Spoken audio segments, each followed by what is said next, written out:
morning all my dear students. Today we are starting a new topic of 12th in organic chemistry, that is coordination compounds and organometallics. It is a very important chapter from JEE point of view this year in JEE Mains 2013 as well as in JEE Advanced 2013. 4 or 5 questions are already there. So what are the basic contents of this chapter? First of all, we have to learn in this chapter what are molecular or addition compounds. Okay. Then we will go for terminology of coordination compounds, that is what is the meaning of ionization sphere, coordination sphere, central metal atom or ion, what is the meaning of coordination number, what are various kinds of ligands, coordination polyhedra. These are the terms which are included with coordination compounds and we will frequently use in whole of the chapter. Then we will go for types of ligands, which is the very important part of this particular chapter. If you are familiar with the names, structure, charges, all things of ligands, then you can grasp the chapter very easily. Like आप सभी ने Hatim Taif, अलिफ लेला, ये सब जो serials आते हैं हमारे, वो देखे होंगे जिसमें राक्षस लड़ाई पे जाता है परंतु उसकी जान तोते में छुपी होती है, वो तोते छुपा के जाता है, तोते को मार दो राक्षस अपने आप मर जाएगा। वैसे ही इस चैप्टर का तोता आपका लिगेंड्स है। अगर आपको लिगेंड्स पता है तो whether it is bonding, whether it is crystal field theory, whether it is oxidation number, effective atomic number, nomenclature, सब कुछ आपका लिगेंड से होगा। तो we have to be careful with the dealing of ligands. After understanding the ligands, we will go for effective atomic number, ki what is the meaning of effective atomic number and oxidation number. Then we will go for nomenclature of coordination compound. Last year as well as this year there were questions on nomenclature of coordination compounds. Then I will go for Werner's coordination theory. Werner was considered as father of coordination compounds because the first compound of coordination was discovered by Werner. Then I will go for bonding in coordination compound. What are the various theories? And there are two important theories. First one is valence bond theory and crystal field theory. This year again there was a question on crystal field theory. Then I will go for stability of coordination compounds. Again the very important part, that is isomerism in coordination compound. This year at least 2 or 3 questions were there on isomerism in JEE Mains as well as in JEE Advanced. And then we will go for some organometallic compounds like ferrocene, sandwich complex, etc. So these are the various contents and it is very much important chapter of inorganic chemistry which is normally asked in the exam. Each and every year at least 10 to 15 marks are covered by this chapter. Okay. So first I am going for what are the meaning of molecular or addition compound. As the name suggests, these are addition compounds. When we are adding, when two solution containing 2 or more simple stable compounds in molecular proportions are allowed to evaporate. We are mixing 2 solutions and then we are leaving the solutions to evaporate. Crystals of new substance are obtained and this substance are termed as molecular or addition compounds. Okay. Some of the common examples like carnallite we all know, KCl.MgCl2.6H2O. How it is obtained? We are taking the solution of KCl, which is a stable simple salt. I am taking the solution of MgCl2, mixing the water in appropriate proportion and then I leave the solution to evaporate. I will get the crystal of carnallite. Potash alum, जो सभी जानते हैं, I am obtaining this by K2SO4 plus Al2SO4 whole thrice plus 24H2O. I will get the crystals of potash alum. Mohr salt, which is again a very important compound. I am mixing ferrous sulfate and ammonium sulfate and water in appropriate proportion. I will get FeSO4.NH4 whole twice SO4.6H2O. Okay, so these are addition compounds or molecular compound. Again, if I am mixing ferrous cyanide and potassium cyanide KCN, I am getting a compound FeCN2.4 KCl. If I am mixing ammonia with copper sulfate, I am getting the new compound CuSO4.4NH3. Okay. I am mixing AgCN with KCN, I am getting a new compound KCN dot AgCN. This all are addition compounds, and these addition compounds are now classified into two categories. First one is double salt and second one is complex salt. What is the meaning of that?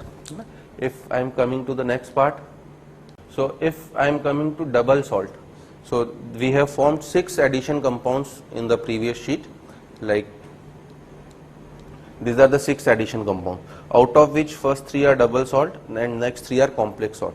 What is the basic difference between double salt and complex salt? Now we are going on that. Double salt are lattice compounds. The addition compound which are stable in solid state only, but are broken down into individual constituents when dissolved in water are called double salt or lattice compounds. Their solution have the same properties as the mixture of individual components. Now what is the meaning of that? अगर मैं मोहर salt बनाता हूँ, so मोहर salt is formed by the combination of FeSO4 and ammonium sulfate. Okay, so mohr salt will give me the ions Fe plus 2 and SO4 minus 2, and ammonium ion will give me the ion ammonium ion and sulfate ion. These are the ions produced when I am taking this simple salts. Okay, and there is one more chapter, qualitative analysis. Qualitative analysis में मुझे हर एक particular ion का test पता होना चाहिए. Like what is the test of sulphate ion.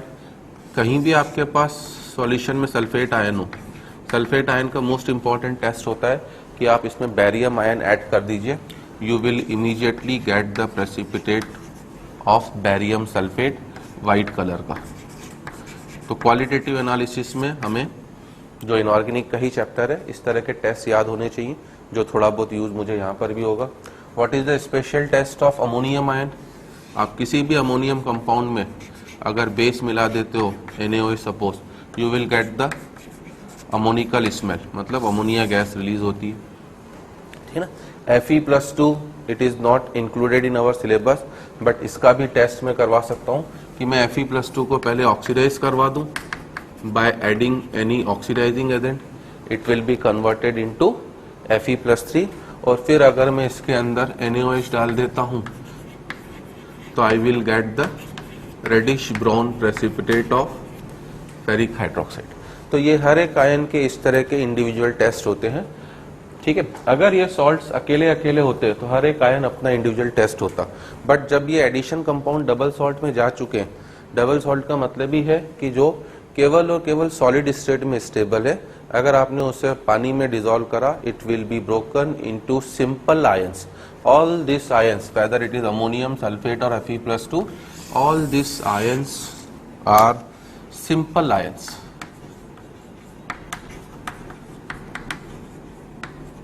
है ना. And you will get the test for each ion. You will get the test for each ion. So this is the line. The addition compound which are stable in solid state only, but are broken down into individual constituents when dissolved in water are called double salts or lattice compounds. Their solution have the same properties as the mixture of individual compounds. अगर individual compound में FeSO4 था, मेरे पास 2 ion थे, ammonium sulphate था, मेरे पास 2 ion. अब अगर मैंने मोहर सॉल्ट को पानी में डिसॉल्व करा तो you can see you will get the Fe+2 aqueous, you will get NH4 plus aqueous, you will get sulphate ion aqueous and 6H2. तो I will get the test of Fe plus NH4 plus as well as sulphate ion. सभी double salts के लिए यही property है. जैसे carnallite, अगर मैं इसे पानी में डिसॉल्व करूंगा तो if I am dissolving the carnallite in water, that is KCl dot MgCl2 dot 6H2O, what I will get? I will get it individual ion. मुझे K प्लस भी मिलेगा, I will get Mg+2, I will get 3Cl minus plus 6H2. All will be in aqueous. और सभी के फिर मुझे मैं cross checking कर सकता हूँ by individual test of each and every ion. सबके लिए टेस्ट हमारे इनऑर्गेनिक केमिस्ट्री में जब हम लोग क्वालिटेटिव एनालिसिस पढ़ते हैं, जैसे Cl माइनस का जो मोस्ट इंपॉर्टेंट टेस्ट होता है कि आप इसमें Ag प्लस मिला दीजिए, you will immediately get the white precipitate of AgCl, है ना। तो इस तरीके से हर एक इंडिविजुअल आयन का Mg+2, it is the 6th group of our qualitative analysis. इसमें आप सोडियम हाइड्रोजन फॉस्फेट मिला दीजिए, you will immediately get the white precipitate of MgNH4HPO4। तो इस तरीके से डबल सॉल्ट में हर एक आयन अपनी इंडिविजुअल आइडेंटिटी को बनाए रखता है and it is always dissociate into simple ions.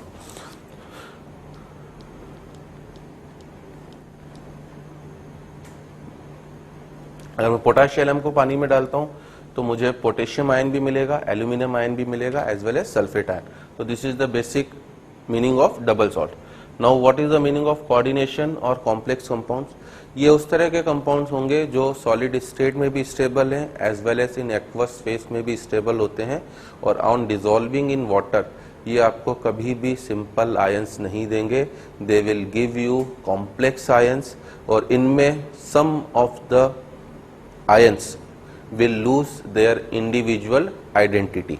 ठीक है, लाइक जो मैंने कंपाउंड्स बनाए थे, जैसे first of all I am going for the definition, the addition compounds which in which some of the constituent ions or molecules lose their identity, जिसमें कुछ compounds ने अपनी identity या कुछ ions ने अपनी identity को lose कर दिया है, and when dissolved in water they do not break up completely into individual ions, are called coordination compounds.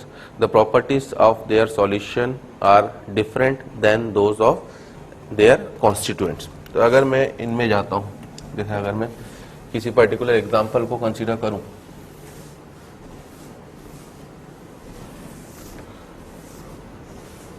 ठीक है, we have mixed ferrous cyanide के अंदर जैसे मैंने KCN को मिलाया,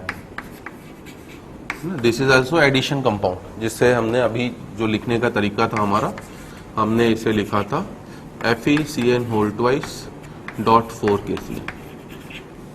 since this is the starting of the chapter, इस वजह से मैं इसे इस फॉर्म में लिख रहा हूं, बट एक्चुअली शायद हमें पता है पोटेशियम फेरोसाइनाइड नाम सभी ने सुना होगा। आफ्टर मिक्सिंग ये इस तरीके से आपसे पोटेशियम फेरोसाइनाइड इस फॉर्म में कन्वर्ट हो जाता है, K4FeCN6, 4 पोटेशियम यहाँ से Fe रहा, 2 साइनाइड प्लस 4 साइनाइड, टोटल मेरे पास हो गए कितने साइनाइड, 6 साइनाइड। कॉम्प्लेक्स कंपाउंड्स को रिप्रेजेंट करने का स्पेशल तरीका ये होता है कि इसमें आप हमेशा इस तरीके से स्क्वायर ब्रैकेट से शो करते हो इसे, है ना। इनिशियल नोटेशन हमारा ये है कि हम डॉट लगा के दिखाते हैं because it is an addition compound, but finally जब मुझे कॉम्प्लेक्स फॉर्म में लिखना होगा after going through the chapter, हम लोग सभी कोऑर्डिनेशन कंपाउंड्स को या कॉम्प्लेक्स कंपाउंड्स को इस फॉर्म में लिखेंगे। अब जब ये मैं इन दोनों को इंडिविजुअली कंसिडर करूं, FeCN2, जब आप इसे वाटर में डिसॉल्व करोगे तो आपको Fe+2 भी मिलेगा और साइनाइड आयन भी मिलेगा, ठीक है ना।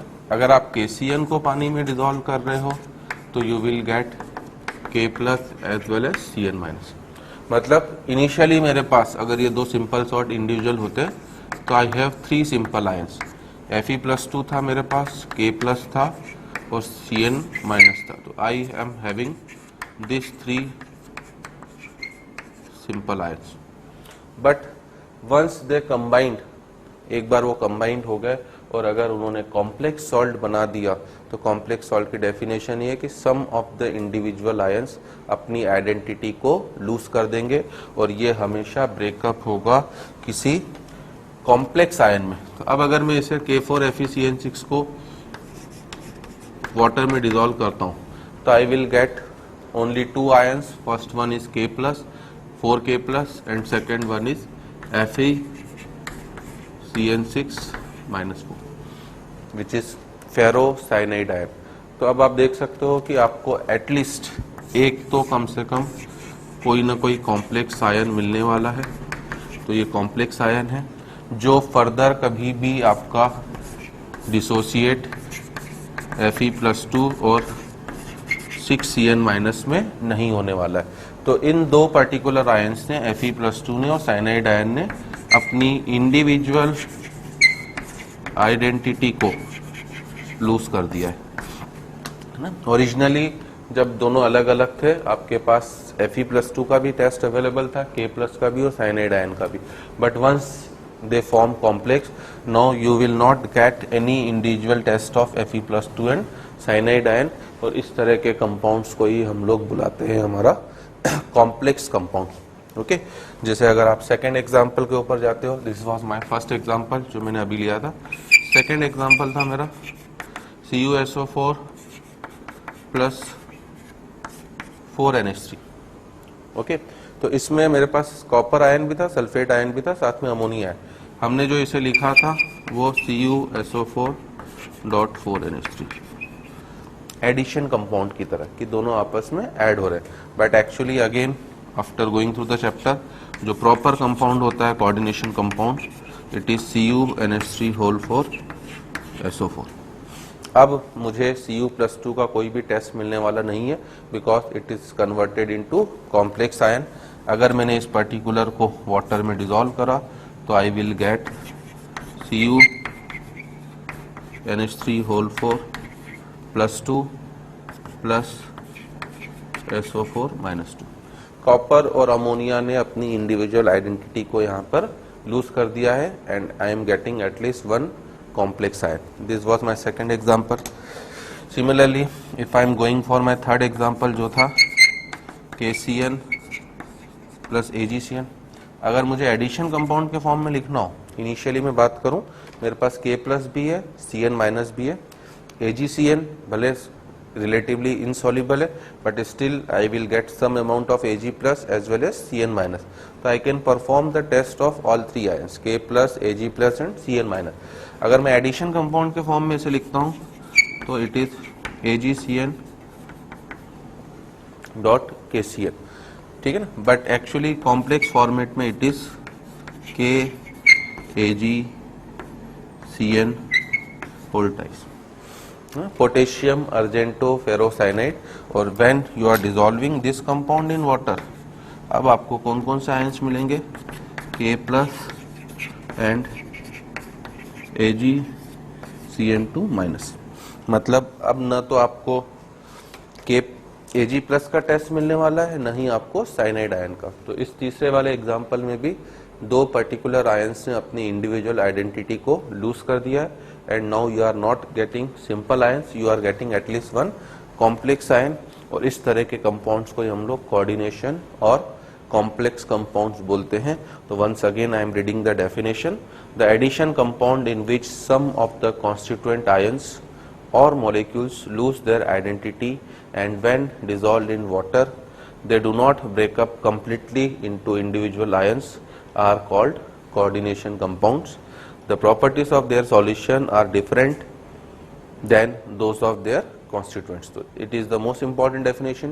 CBSE पॉइंट ऑफ व्यू से ये काफ़ी इंपॉर्टेंट क्वेश्चन है जो बोर्ड में काफ़ी पूछा जाता है कि एडिशन कंपाउंड्स कितने तरह के होते हैं। तो I have two types of addition compound, double salt. Addition compound क्या होते हैं, जो एडिशन से बनते हैं। कितने टाइप के होते हैं, दो तरह के, डबल सॉल्ट या कोऑर्डिनेशन सॉल्ट। दोनों में डिफरेंस क्या होता है, एक सिंपल आयंस में डिसोसिएट होता है, stable only in solid state. दूसरा वाला कॉम्प्लेक्स आयन में डिसोसिएट होता है, सॉलिड स्टेट और एक्वस स्टेट दोनों में ही ये आपका स्टेबल होता है।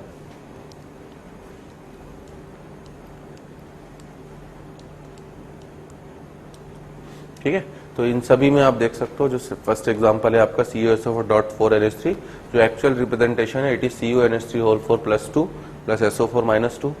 FeCN2.4KCN जो एक्चुअल रिप्रेजेंटेशन है it is 4K plus FeCN6 -4। So now we are giving the definition: a coordination or complex compound may be defined as a molecular compound that result from the combination of two or more, है ना, minimum two should be there, or more simple stable molecular compounds, है ना, are retains it's identity in the solid as well as in the dissolved state. दोनों phases में ये आपका stable है। तो ये तो कॉम्प्लेक्स कंपाउंड की डेफिनेशन है। कभी कभी वर्ड कॉम्प्लेक्स आयन भी आएगा, तो I am giving you the definition of complex ion also. A complex ion may be defined as an electrically charged radical, जिसके ऊपर कुछ ना कुछ चार्ज होगा, which consists of a central metal atom or ion. I am coming to that term, just now it is only definition, surrounded by a group of ions or neutral molecules or both, है ना. Group of neutral ions भी हो सकता है, molecule भी हो सकता है, बोथ. मतलब in the first example you can see it is surrounded by cyanide ion which is ion. In the second example copper वाले में आप देखते हो तो it is surrounded by ammonia जो आपका न्यूट्रल मॉलिक्यूल है. थर्ड में वापस मेरे पास आयन है. तो दोनों पॉसिबिलिटीज हैं, एदर केवल आयंस भी हो सकते हैं, एदर केवल न्यूट्रल मॉलिक्यूल्स भी हो सकते हैं, और थर्ड पॉसिबिलिटी की दोनों भी सराउंडेड हमारे हो सकते हैं. तो first of all I should be very clear what is the meaning of complex compounds और complex ions. Okay, so now we are in this particular chapter. मेरा पूरा जो कंसंट्रेशन होगा वो केवल कॉम्प्लेक्स कंपाउंड्स या कॉम्प्लेक्स आयंस पर होगा. ठीक है ना. अब हम लोग क्लासिफाई कर रहे हैं कि कोऑर्डिनेशन कंपाउंड्स को हम कितने तरीके से क्लासिफाई कर सकते हैं. एक मिनट यार, एक तो ये हैंग हो रहा है, ये क्यों. ओके, सो अब हम लोग कॉम्प्लेक्स कंपाउंड्स के ऊपर अपना पूरा ध्यान देंगे. सबसे पहले मैं कॉम्प्लेक्स कंपाउंड्स को पूरी तरह से क्लासिफाई करना चाहता हूँ कि किस किस तरह के कॉम्प्लेक्स कंपाउंड्स होते हैं. So next topic is our classification of coordination compound.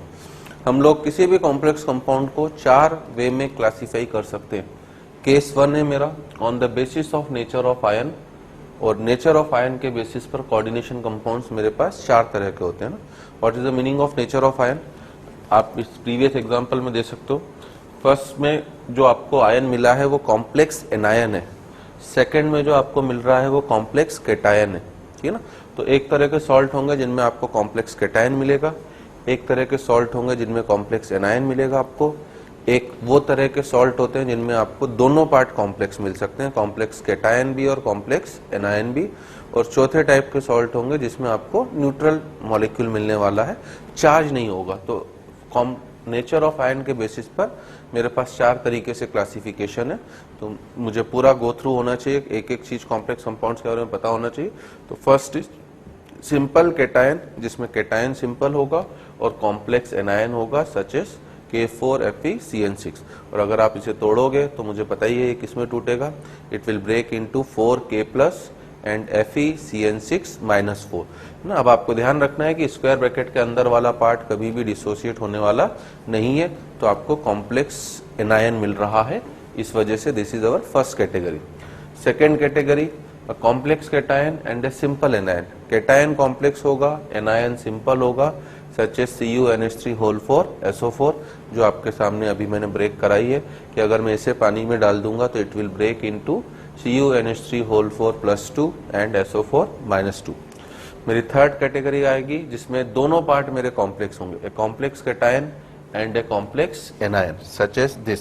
अब अगर आप इस कंपाउंड को ब्रेक करने जाओगे, ठीक है ना, तो इस कंपाउंड को ब्रेक करने के लिए आपको थोड़ा बहुत ऑक्सीडेशन नंबर और कोऑर्डिनेशन नंबर का आइडिया होना चाहिए.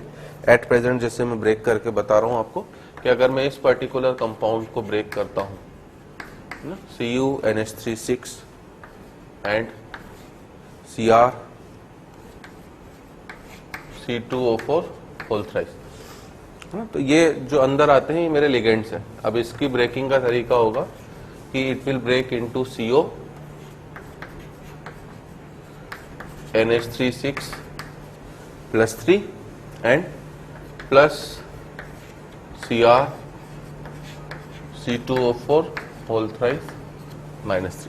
तो ये आप देख सकते हो इसने आपको कॉम्प्लेक्स केटायन भी दिया है एज वेल एज कॉम्प्लेक्स आपको एनायन भी दिया है.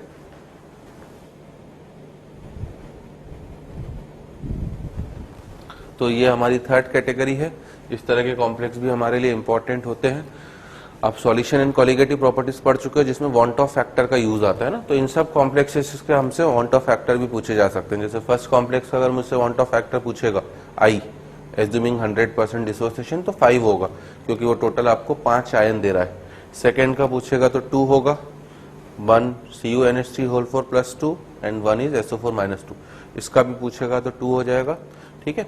इसी तरीके से अगर मैं अगले में आता हूँ neutral molecule such as CuGly, ये क्या है अभी हम लोग आ रहे हैं लिगेंड्स के ऊपर, NiCO4 nickel carbonyl, NiDMG dimethyl glyoximato, GLY is glycinato.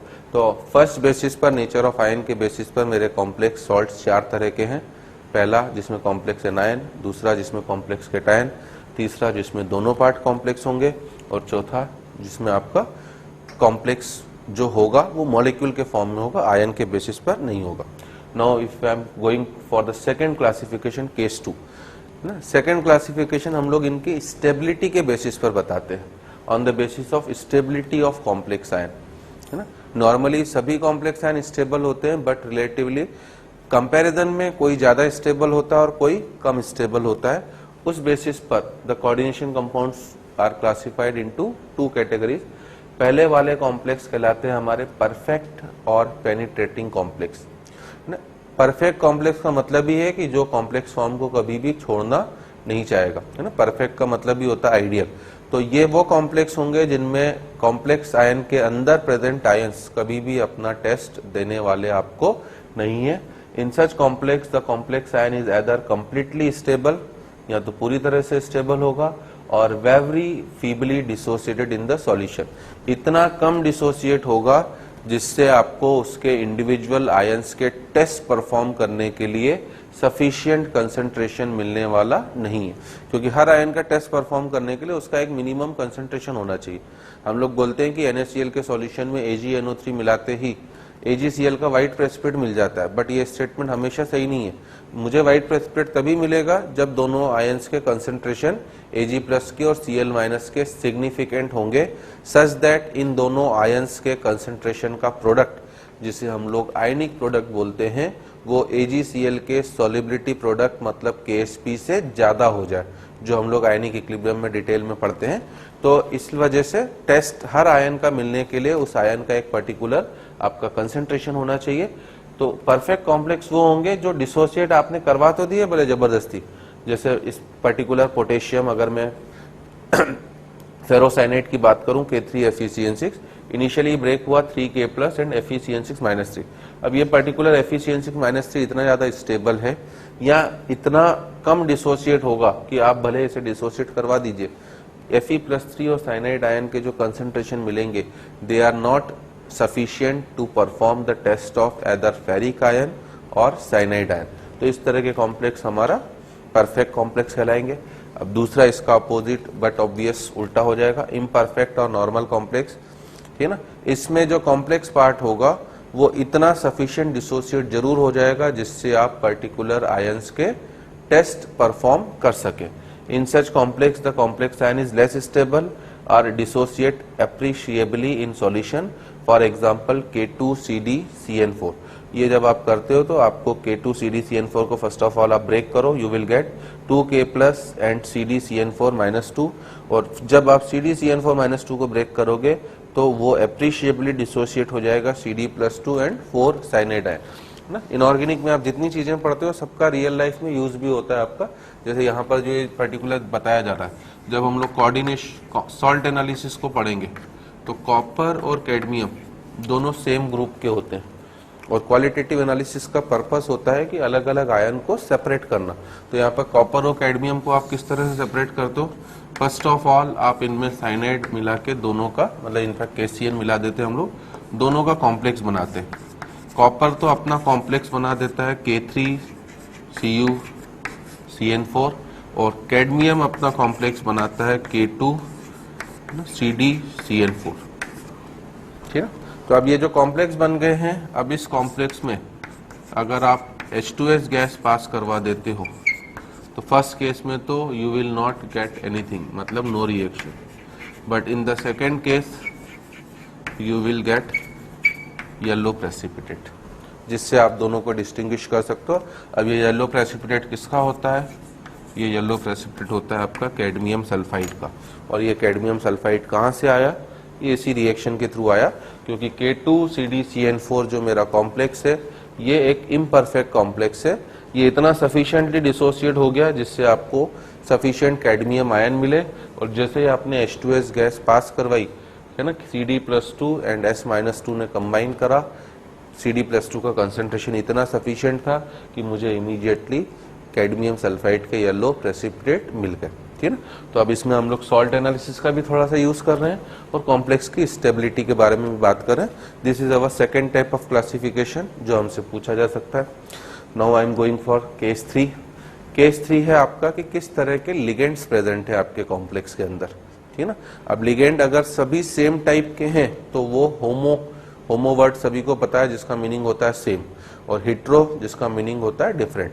तो इस बेसिस पर हमारे कॉम्प्लेक्स हम लोग दो तरीके से बता रहे हैं। तो third classification is the on the basis of kinds of ligands present in the complex, and on that basis coordination compounds are of two types. First is homolaptic and second one is heterolaptic complex. So what is the meaning of homolaptic? The complex in which a metal ion is bound to only one kind of donor groups. इन सब में donor group जो होगा वो एक ही होगा. Like in first example CrNH3 6+3 सभी donor atom ammonia है जिनकी नंबर कितनी है 6, है ना. सेकेंड एग्जाम्पल FeCN6-3 तो इसमें पूरा डोनर एटम साइनाइड है जिनकी नंबर्स 6 है. PtCl4- इसमें डोनर एटम केवल Cl- है जिसकी नंबर 4 है. HgI4-2 इसमें डोनर एटम आपका आयोडीन है जिसकी नंबर 4 है. तो सब सेम टाइप के हैं, इस वजह से हमने इसने होमोलैप्टिक बोला है. सेकेंड टाइप ऑफ कॉम्प्लेक्स होते हैं मेरे हिट्रोलैप्टिक, जिनका मतलब है complex in which a metal is bound to more than one kind of donor groups are known as heteroleptic. तो इसमें जो स्क्वायर ब्रैकेट के अंदर आपके पार्ट प्रेजेंट होते हैं अपार्ट फ्रॉम द मेटल वो एक से ज्यादा होंगे. फर्स्ट कॉम्प्लेक्स में EN है ना, एक शॉर्ट टर्म है जो अभी आगे आने वाली है. EN is ethylene diamine. तो दो मॉलिक्यूल्स EN के और दो मॉलिक्यूल Cl के, दो अलग अलग टाइप के लिगेंड्स हो गए, है ना. सेकेंड में आप देख सकते हो 4 मॉलिक्यूल्स अमोनिया के, 2 क्लोरीन के, दो अलग अलग टाइप के हो गए. अगले में 4 मॉलिक्यूल्स H2O के and 1 molecule of C2O4. That type of complex are heteroleptic complex. ये सब आपके बोर्ड पॉइंट ऑफ व्यू से काफी इंपॉर्टेंट डेफिनेशन है, और जेई फॉर्म में अगर आप बोलोगे तो वो ऑब्जेक्टिव फॉर्म में पूछ सकता है कि which of the following are homoleptic or which of the following are heteroleptic. Okay. And fourth and last classification is based upon on the basis of metals present in the complex. Normally जो हमारे syllabus में coordination compounds पढ़ेंगे 99% cases में आपको complex के अंदर एक ही metal present होगी, बट कुछ कॉम्प्लेक्स ऐसे भी होते हैं जिनमें एक से ज्यादा मेटल हो. तो इस बेसिस पर भी हम हमारे कॉम्प्लेक्स को क्लासिफाई करते हैं. अगर एक मेटल प्रेजेंट होगी तो वो मोनोन्यूक्लियर कॉम्प्लेक्स कहलाएगा, और एक से ज्यादा तो पॉलीन्यूक्लियर कॉम्प्लेक्स. तो अवर लास्ट क्लासिफिकेशन उसी बेसिस पर है, on the basis of metals present in the complex, है ना. And on this basis coordination compounds are of two types, homonuclear and polynuclear. ठीक ना. homonuclear complex मतलब complex in which only one metal atom is present are known as homonuclear complex. जितने भी example आप देख सकते हो, first one K4FeCN6 only Fe is present, CuNH3 4SO4 only copper is present, CuNH3 6Cl3 only cobalt is present, NiCO4 only nickel is present, K2NiCN4 only nickel is present again, K2PtCl6 Pt is present, K3CrC2O4 chromium, K3FeCN6 Fe, K2HgI4 mercury, AgNH3 mercury, K2PtCl4 only Pd. तो ये सब होमो है जिनमें केवल एक metal atom आपकी present है complex part के अंदर, है ना. एंड पॉलीन्यूक्लियर का मतलब हो जाएगा हमारा complex in which more than one metal atom is present, that are known as polynuclear complex. तो आप फर्स्ट एग्जांपल देख सकते हो क्रोमियम, है ना, मोर देन वन, और सेम भी हो सकती है डिफरेंट भी. यहाँ पर इधर भी क्रोमियम है, इधर भी क्रोमियम. अगले एग्जांपल को आप देख सकते हो, मेटल भी चेंज कर दिया हमने, एक तरफ कोबाल्ट है आपकी और एक तरफ आपकी क्रोमियम है. तो इस तरह से ये हमारे 4 तरह के क्लासिफिकेशन है of coordination compound. First on the basis of nature of ion, second on the basis of their stability, third on the basis of kinds of ligands, and fourth on the basis of metal atom कि कितनी metal atom present है. Okay, so now we are going for terminology of coordination compounds. कि coordination compound में आप क्या क्या terminology use करते हो जो पूरे चैप्टर में हमारी काम पड़ने वाली है ना. तो मैंने 3 एग्जांपल्स यहाँ पर लिए हैं आपको समझाने के लिए कि कोई भी कॉम्प्लेक्स कंपाउंड K4FeCN6 अगर आप लेते हो, है ना, जो पार्ट स्क्वायर ब्रैकेट के बाहर प्रेजेंट होता है वो आपका आयोनाइजेशन स्फीयर कहलाता है, जो पूरी तरह से आयोनाइज हो जाता है। जो पार्ट स्क्वायर ब्रैकेट के अंदर प्रेजेंट होता है उसे आप कोऑर्डिनेशन स्फीयर बोलते हो, ठीक ना। कोऑर्डिनेशन स्फीयर के अंदर जो मेटल प्रेजेंट होती है उसे मैं सेंट्रल मेटल एटम या आयन बोलता हूं, ठीक है ना। कोऑर्डिनेशन नंबर मेटल के अलावा जो दूसरा पार्ट प्रेजेंट होता है उसे मैं लिगेंड बोलता हूं, ठीक है ना। और लिगेंड की जितनी नंबर होती है ना, एक्चुअली वो नंबर नहीं होती, बेसिकली वो कितने लोन पेयर डोनेट कर रहा है, वो उसकी पर्टिकुलर क्या कहलाती है, कोऑर्डिनेशन नंबर। और इस कॉम्प्लेक्स की जो शेप होती है उसे हम लोग कोऑर्डिनेशन पॉलीहेड्रा बोलते हैं, क्योंकि यहाँ पर जो मेटल और लिगेंड के बीच में बॉन्ड होगा वो कोऑर्डिनेट बॉन्ड होता है, ठीक है ना। इस वजह से इन कंपाउंड्स का नाम ही कोऑर्डिनेशन कंपाउंड्स पड़ा हुआ है। आपने इतने सारे एग्जांपल्स अभी तक देख लिए हैं, आप देख सकते हो कि सब में जो मेटल आ रही है वो डी ब्लॉक मेटल है, Fe, Cr, Pt। और मुझे पता है कि डी ब्लॉक के पास वैकेंट डी ऑर्बिटल्स होते हैं जिनमें वो लिगेंड द्वारा डोनेट किए गए लोन पेयर ऑफ इलेक्ट्रॉन को आसानी से एक्सेप्ट कर सकते हैं, ठीक है। और एक्सेप्ट कर रहे हैं पूरा लोन पेयर तो डेफिनेटली कौन सा बॉन्ड बनेगा, कोऑर्डिनेट बॉन्ड। इस वजह से इन कंपाउंड्स को कोऑर्डिनेशन कंपाउंड्स बोला जाता है। और coordination compound, coordinate bond is nothing but A special case of covalent bond.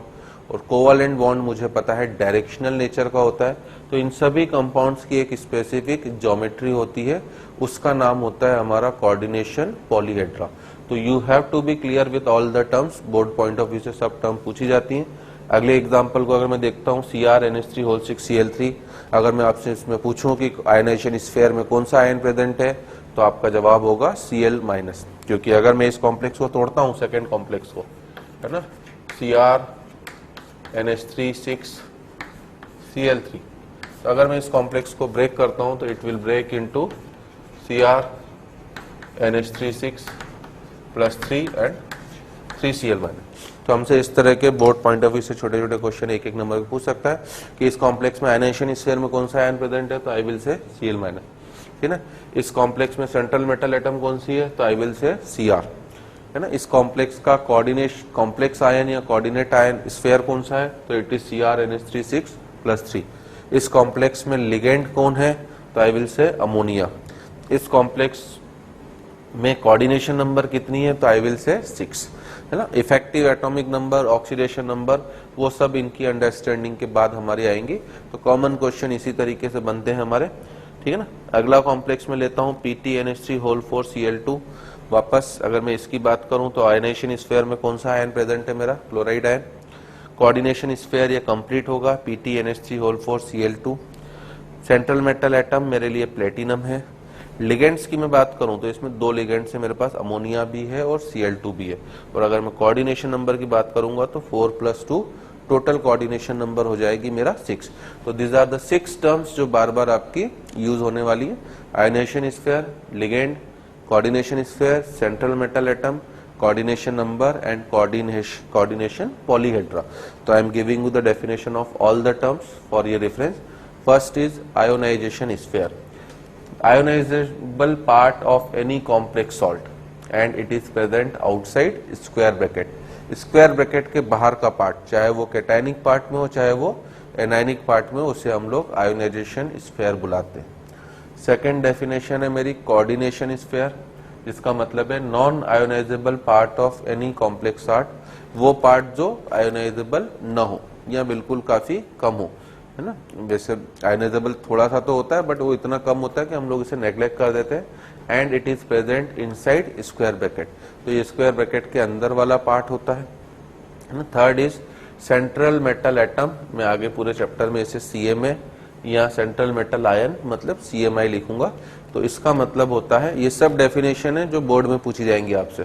Metal present inside coordination sphere is known as CMA/CMI, ठीक है। अभी जो मैंने आपको दिया वो भी यहाँ पर मैंने मेंशन कर दिया है कि normally d block elements act as CMA और CMI because of presence of vacant d orbitals, ठीक है ना। They can easily accept lone pair of electron donated by ligand. Vacant d orbital की प्रेजेंस की वजह से, है ना, वो आसानी से लोन पेयर ऑफ इलेक्ट्रॉन को एक्सेप्ट कर लेते हैं ना। What is the meaning of vacant d orbital, FE है।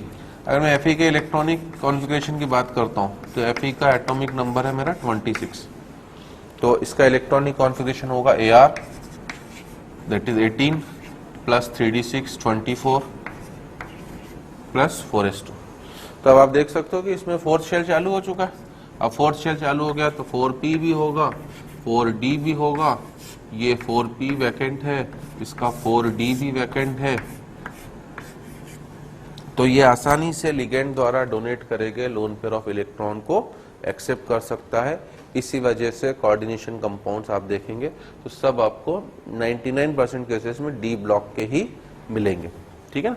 लिगेंड्स जो इस चैप्टर की जान है, तो लिगेंड्स का मतलब है हमारा न्यूट्रल मॉलिक्यूल और आयन विच कैन डोनेट, है ना। ये न्यूट्रल मॉलिक्यूल भी हो सकता है, आयन भी हो सकता है, आयन में ये केटायन भी हो सकता है और एनायन भी। इनका क्लासिफिकेशन में पूरा आपको दे रहा हूं। Which can donate its lone pair of electron to CMA oblique CMI is known as ligand. तो लिगेंड की डेफिनेशन लगभग हर साल बोर्ड में पूछी गई है ना। Ligands are normally electron pair donor, क्योंकि इस चैप्टर में तो ट्रांजिशन मेटल उसका lone pair of electron accept कर रहा है। बट इन सम केसेस क्या होता है, जैसे Fe की बात करूं 3d6, अब ये वाले इलेक्ट्रॉन जो इनर शेल के हैं, अगर ये बॉन्डिंग की प्रोसेस में पार्टिसिपेट नहीं करते हैं तो इन सम केसेस Fe अपने इन d ऑर्बिटल के इलेक्ट्रॉन को लिगेंड को बैक डोनेट भी करता है। तो दैट्स व्हाई ये वर्ड हमारा आगे आएगा। अभी बस मैं आपको बताने के लिए समझा रहा हूं कि but some time ligand can also accept lone pair of electron from central metal atom. So this is the meaning of ligand, है ना। Next is our what is the meaning of coordination number. Ligand total कितने lone pair of electron metal को donate कर रहा है वो उसकी coordination number होती है। केवल नीचे की नंबर से मत जाइएगा, क्योंकि कई लिगेंड, एक ही लिगेंड दो लोन पेयर भी दे सकता है। तो उस केस में अगर उसकी नंबर 3 हुई तो मुझे 3 2 जा 6 बोलना पड़ेगा। कई केसेस में एक ही लिगेंड 4 डोनेट करता है, तो अगर वो 4 हुई और नंबर एक ही है तो टोटल में उसकी कोऑर्डिनेशन नंबर 4 बुलाऊंगा, जिसके ऊपर अभी हम लोग और डिटेल में आ रहे हैं। तो कोऑर्डिनेशन नंबर का मतलब होता है total number of lone pair of electrons donated by ligand to central metal atom is known as coordination number. और coordination number can vary from 2 to 8, 2 से लेकर 8 तक ये जा सकती है। परंतु इस चैप्टर में जेई में जितने भी क्वेश्चन आए हैं वो नॉर्मली आपको कोऑर्डिनेशन नंबर 4 या 6 पर मिलेंगे, तो इसलिए हमने वो भी मेंशन कर दिया है कि but most common coordination number are 4 and 6। ठीक है।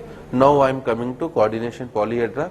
जस्ट नाउ जैसे मैंने आपको बताया कि चूंकि ये कोऑर्डिनेट बॉन्ड है which is a special case of covalent bond, और कोवैलेंट बॉन्ड डायरेक्शनल होता है, तो आपको हर कंपाउंड को एक डेफिनेट ज्योमेट्री और यहाँ हर बॉन्ड की एक डायरेक्शन फिक्स होगी। ठीक है ना। The spatial arrangement of ligands, ligand किस तरह से अरेंज है ना, ligand atoms which are directly attached to central metal और ion is called coordination polyhedra. जैसे अगर मेरे पास 4 लिगेंड है तो मेरे पास 2 पॉसिबिलिटीज है कि या तो वो टेट्राहेड्रल फॉर्म में अरेंज हो जाए, तो you can C first L stands for ligand, M for metal. तो 4 लिगेंड है तो फर्स्ट पॉसिबिलिटी कि वो टेट्राहेड्रल वे में अरेंज हो। ठीक है ना। या सेकेंड पॉसिबिलिटी को स्क्वायर प्लेनर। टेट्राहेड्रल में क्या होता है, 3 लिगेंड सेम प्लेन में, मेटल बीच में, फिर एक लिगेंड आपका ऊपर, जैसे हमारा CH4 वगैरह या सॉलिड स्टेट में हमने टेट्राहेड्रल वाइड पढ़ा था, अगर आपको याद हो तो। टेट्राहेड्रल वाइड में क्या हुआ था, 3 स्फीयर सेम प्लेन में थे, उनके बीच में जो वाइड बना था उसे हमने ट्रायंगुलर वाइड बोला था। और जैसे आप ऊपर से चौथा स्फीयर रखोगे तो जो नया वाइड बनेगा वो टेट्राहेड्रल वाइड बन जाएगा, because now it is form by touching 4 spheres. 3 तो सेम प्लेन में, एक ऊपर, तो 3 + 1 4 का कॉम्बिनेशन। तो ऐसा कॉम्बिनेशन टेट्राहेड्रल है। हमने एक स्क्वायर प्लेनर वाइड भी बनाया था। स्क्वायर प्लेनर वाइड में हमने 4 स्फीयर रख दिए थे, बीच में जो वाइड बना था वो स्क्वायर प्लेनर वाइड था। ऐसे ही लिगेंड्स के केस में बीच में मेटल आ गई और चारों तरफ लिगेंड हो गए, तो दिस इज स्क्वायर प्लेनर। ये पॉसिबिलिटीज आपको तब मिलेंगी जब आपकी कोऑर्डिनेशन नंबर कितनी होगी, 4। ओके, जो मोस्ट कॉमन है। ठीक है। अगर कोऑर्डिनेशन नंबर 2 होती है, जैसे यहाँ पर अभी मैंने 2 वाले कोऑर्डिनेशन नंबर के केसेस नहीं लिए हैं। इफ कोऑर्डिनेशन नंबर इज 2, तो मेरा जो कॉम्प्लेक्स होगा it will B of the type ML2 ± n। तब जो कोऑर्डिनेशन पॉलीहेड्रा की शेप होगी वो लीनियर होगी। है ना, M, एक लिगेंड यहां से L और एक लिगेंड आपका यहां से L। अगर कोऑर्डिनेशन नंबर आपकी 3 होती है तो such type of complex will be represented by ML3 plus minus N, और इस तरह का कॉम्प्लेक्स आपके लिए ट्रायंगुलर प्लेनर होगा, मतलब सब एक प्लेन में होंगे। This will be the shape, एक लिगेंड यहां से, एक लिगेंड यहां से, एक लिगेंड आपका यहां से, L, L एंड L, है ना। अगर कोऑर्डिनेशन नंबर 4 होती है, जो आपके सामने केसेस बने हुए हैं, तब मेरा कॉम्प्लेक्स रिप्रेजेंट होगा ML4 प्लस माइनस N से, और मेरी शेप या तो टेट्राहेड्रल, ठीक है ना, क्योंकि इनके डायग्राम सामने बने हुए तो मैं ड्रॉ नहीं कर रहा हूं, या फिर स्क्वायर प्लेनर। ओके, अगर मेरी कोऑर्डिनेशन नंबर 5 हो जाती है तो I will represent this ML5 plus minus N, और अब इस केस में मेरे कॉम्प्लेक्स की शेप या तो TBP, जो आप बॉन्डिंग में पढ़ते हो, ट्राइगोनल बाई पिरामिडल। TBP कैसे बनेगा? मेटल और 3 लिगेंड सेम प्लेन में इन ट्रायंगुलर शेप, एक लिगेंड ऊपर, एक लिगेंड नीचे, ऊपर से भी एक पिरामिड, नीचे से भी एक पिरामिड, इसलिए ज्योमेट्री का नाम पड़ता है ट्रायगोनल बाई पिरामिडल। या फिर आपका है ना SP, मतलब स्क्वायर पिरामिडल। अब स्क्वायर पिरामिडल कैसे बनता है? स्क्वायर पिरामिडल आपका बनेगा कि इसी शेप को अगर आप, ये स्क्वायर है, एक लिगेंड 5 को आप ऊपर प्लेन में डाल दो, तो तब जो आप जोड़ोगे उसे तो एक पिरामिड टाइप बनेगा, दैट इज स्क्वायर पिरामिडल। दोनों ही ज्योमेट्रीज यहाँ पर गिवन है आपकी। This is square pyramidal, 4 ligands and metal are in same plane, एक लिगेंड मेरा ऊपर चले गया और जैसे ही वो जुड़ता है तो एक पिरामिडल शेप बनती है। This is my square pyramidal shape. और अगर मैं TBB की बात करता हूँ, that is trigonal bi pyramidal, तो you can see this L, this L, this L, ये सब सेम प्लेन में है with the metal.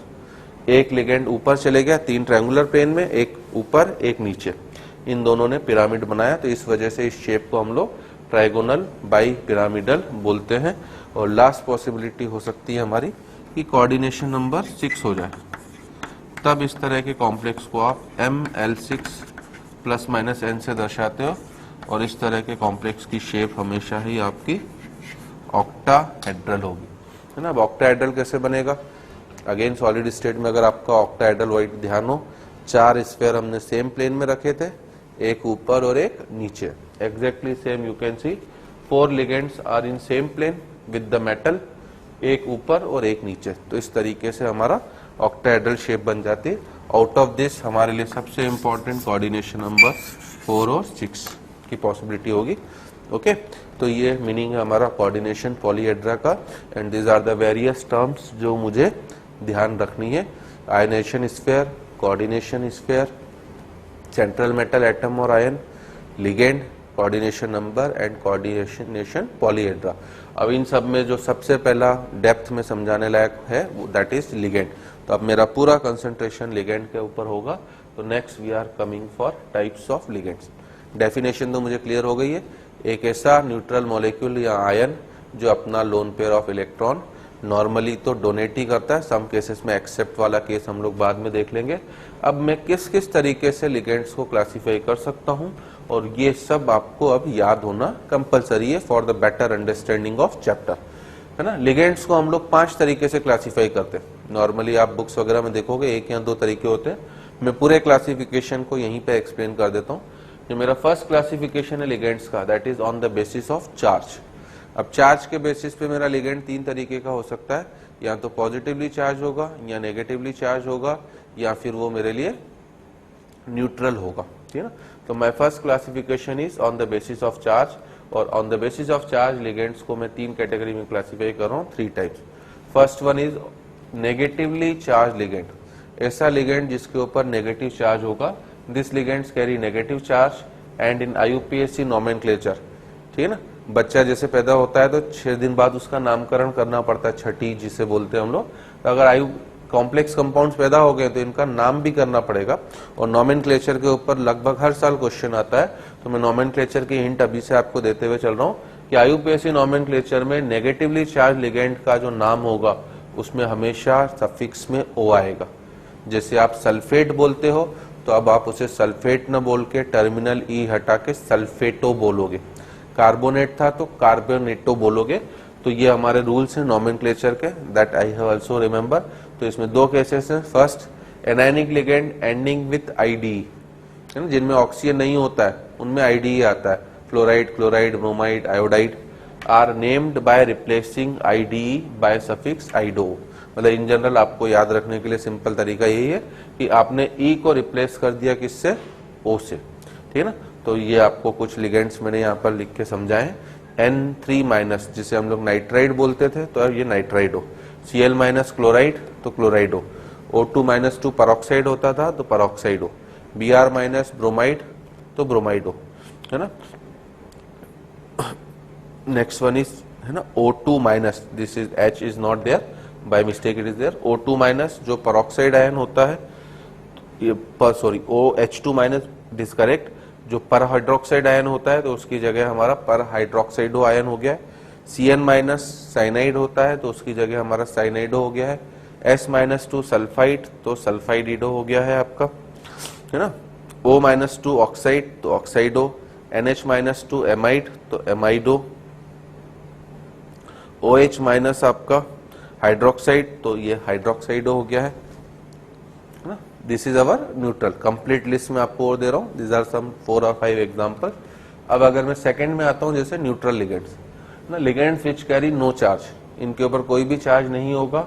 And neutral ligands are given the same names as the neutral molecule, जो molecule का नाम है। जैसे C2H4 को हम लोग क्या बोलते हैं, ऑर्गेनिक केमिस्ट्री में C2H4 की बात करी जाए तो आप उसे इथाइलिन बुलाते हो, तो यहां पर भी आप उसे इथाइलिन ही बोलोगे। तो दैट इज द मीनिंग कि neutral ligands are having same names as neutral molecules, okay?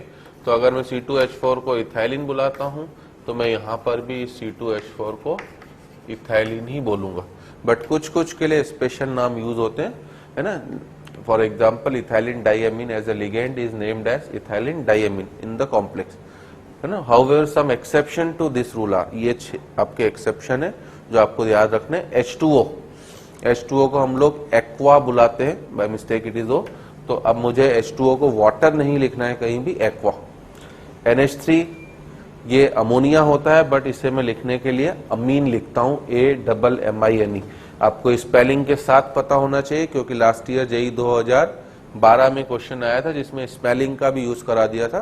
क्योंकि जब मैं नॉमेनक्लेचर करूंगा तो मुझे अल्फाबेटिकल ऑर्डर का ध्यान रखना है, तो अल्फाबेटिकल ऑर्डर में आपको स्पेलिंग भी पता होना चाहिए। CO, वैसे तो आप इसे कार्बन मोनोऑक्साइड बोलते हो, बट अब हम लोग यहाँ पर इस चैप्टर में इसे कार्बोनिल बोलेंगे। NO, it is nitric oxide, but अब मैं इसे नाइट्रोसिल बोलूंगा, है ना। जब भी O को हटा के किसी भी कंपाउंड में S लिखा जाता है तो उसके नाम के आगे थायो वर्ड जुड़ जाता है। तो CO अगर कार्बोनिल था तो CS मेरे लिए क्या हो जाएगा, थायो कार्बोनिल, है ना। टेट्रा फॉस्फोरस तो आप सिंपली उससे P4 लिखोगे, है ना। O2 आता है तो dioxygen, not only oxygen. N2 आएगा तो डाई नाइट्रोजन। एसेट आएगा तो पूरा मेंशन करोगे कि इट इज ऑक्टा सल्फर, है ना। अब ये सब कैसे लिगेंड की तरह काम कर सकते हैं, क्योंकि मुझे पता है सबके पास lone pair of electron available है ना। सबके पास लोन पेयर, H2O में वाटर के पास लोन पेयर, अमोनिया में नाइट्रोजन के पास, CO में कार्बन ऑक्सीजन दोनों के पास होता है, NO में दोनों के पास लोन पेयर, CS में दोनों के पास लोन पेयर। फॉस्फोरस की स्ट्रक्चर आपको पता हो तो P4 में हर फॉस्फोरस, ठीक है ना। अगर P4 की स्ट्रक्चर बनाओ तो each and every phosphorus is bonded with, है ना, ईच फॉस्फोरस इस टाइप से होती है, बट स्टिल सबके पास एक एक लोन पेयर ऑफ इलेक्ट्रॉन बाकी है ना। तो ये भी आपका काम कर सकता है।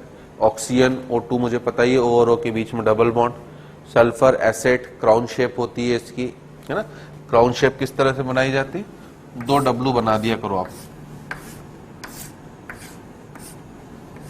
है ना? ये 2 W बनाते ही आपका सल्फर बन जाता है। हर कोने पर आपका सल्फर एटम होता है। तो आप देख सकते हो 8 सल्फर हो गए।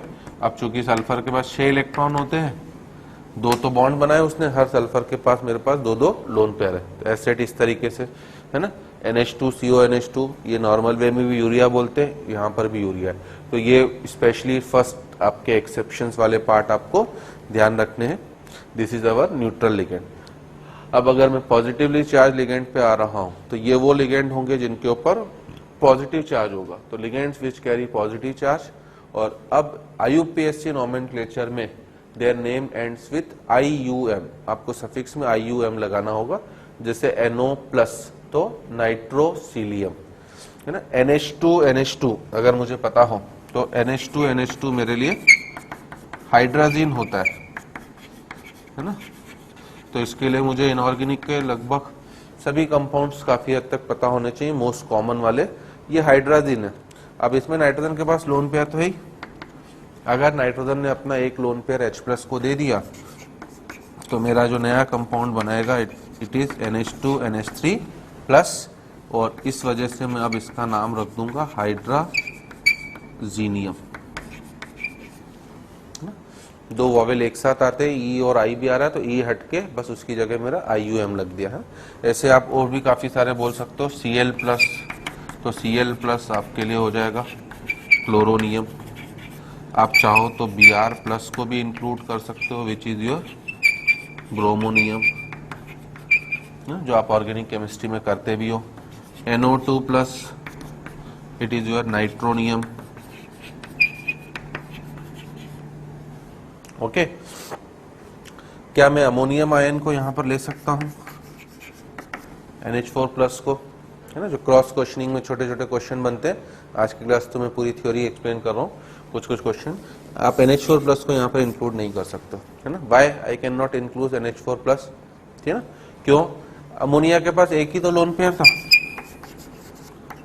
अगर आपने H+ उसके साथ जोड़ दिया है तो अमोनिया ने अपना लोन पेयर H+ को दे दिया और उसने क्या बना दिया, NH4+।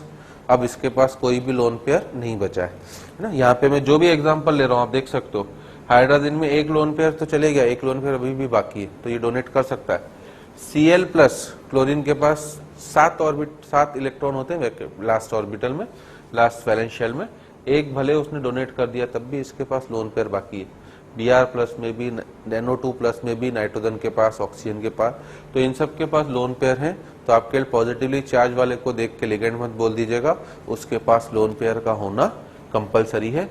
तो इन सब के नाम में आपका IUM आएगा, एंड ये अदर एग्जांपल्स हैं जो फ्रीक्वेंटली यूज होते हैं। This is our first classification which is on the basis of charge, ठीक है ना। यार ये क्लास छूटने वाला। Okay, so our first classification is completed, that is on the basis of charge. Now we are coming our second classification, case 2, that is on the basis of denticity, है ना। Denticity का सबसे पहले तो मुझे meaning समझना क्या होता है। डेंटिसिटी मतलब दांत, ठीक है ना। दांत क्या होता है, जिससे आदमी किसी को जकड़ता है। तो लिगेंड के पास जितने ज्यादा दांत होंगे वो उतनी आसानी से क्या करेगा, मेटल को जकड़ेगा।